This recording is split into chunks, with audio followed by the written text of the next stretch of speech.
Hi, my name is Karthike and I'm a human. Sounds pretty obvious, doesn't it?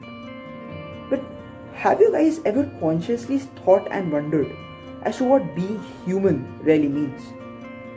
So, for my English project, I'm going to be talking about the poem Keeping Quiet by Pablo Neruda.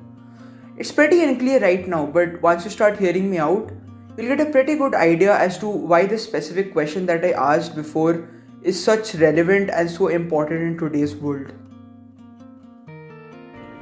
Well, think about this. We literally originated due to a small mutation happening in the genes of a primate. We then learned how to take control of fire, which gave us the ability to cook. Learned how to take advantage of rolling objects by making them into wheels, and started to integrate ourselves into a functioning society. We then hurled ourselves into the Industrial Revolution, and slowly but surely, we began to exponentially grow into an era of information, where we could interconnect computers together in a big global network which we now know as the Internet. Scientists say that the human mind is only about as big as two of our fists put together. To me, it was really just an average sized organ, but it has achieved so much more than what I thought it was really capable of. If we compress the whole existence of the human race in a total of just 50 years, 10 years ago, under this standard of measurement, man emerged from his caves to construct other kinds of shelter. 5 years ago, man learned to write and use a cart with wheels. Christianity began less than 2 years ago.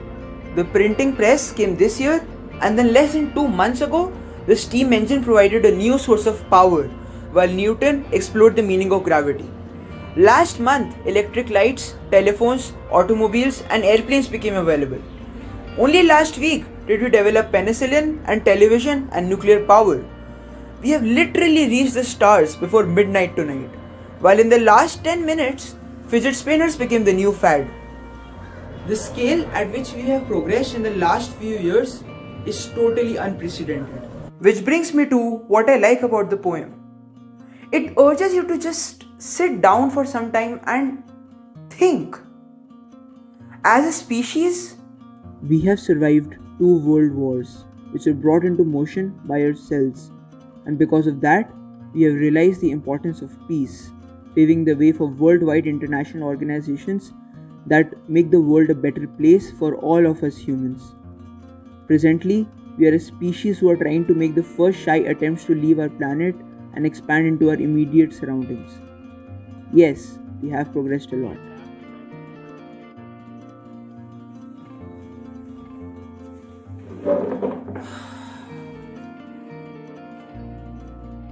We should understand that humanity is a choice.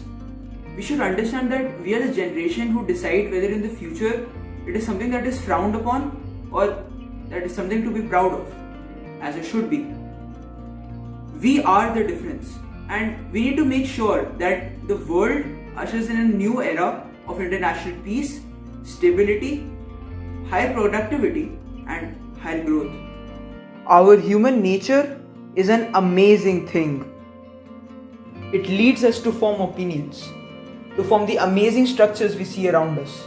It also helps us to form emotions, making us feel happy or sad, and to have a conscience which helps us tell right from wrong. I feel proud to have a mind like that, and thus I feel proud being human. We should respect each other's opinions and hear every one of them out. We need to respect the scientists who help us and the doctors who treat us. So let us forget our differences and celebrate as a singular species the message of love over fear. Let us celebrate together, each and everybody else, the wonderful feeling of being human.